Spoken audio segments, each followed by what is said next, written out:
Welcome to week 5 of the quarter. So what we're going to be looking at this week, the week of November 9th, is the presidency. So last week we focused on how we pick the president. You guys looked at the Electoral College. In class, we talked a little bit about the election results, and we'll continue to do that in class this week to examine what's going on in the latest state of everything. But this week, we really want to focus on, well, what is it that the president does? What is his job? So a few things that you're going to be going through with that. Your first thing will be your assignment on your videos for the week. You're going to go over presidential power. There's 2 parts to that, and then how the presidents govern. So you're going to be looking at a little bit behind the scenes. You're going to be doing an examination of Article 2, looking at the actual constitutional powers of the president. Then you'll play the game Executive Command, where then you get to be the president and see if you can actually follow through on setting an agenda, what you want to accomplish, and then going ahead and doing that. And then the last thing you're going to do this week before your reflection is look at the issue of impeachment. There's been, in recent history, several different impeachment inquiries. There was Richard Nixon, which resulted in Nixon resigning.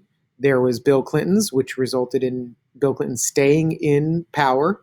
And then Donald Trump's, which resulted in Donald Trump staying in power. We're going to put President Trump's impeachment inquiry aside and focus on Nixon versus Clinton. One was forced out of office through resignation, one stayed in power. So you're going to look at a little bit about the history of each, what's similar, what's different, and why do you think Nixon was pushed out and Clinton was able to stay in office? Then going back to our unit, the last thing is you'll have your reflection and kind of reflecting on what the president has done. And I'd really like to see you in this reflection include your thoughts on the presidential election. This is might be the first one that you really paid attention to. And hopefully for those of you that were in class, you got a little bit of insight into what was going on. And I'd like to just hear your thoughts on the presidential election as part of this reflection.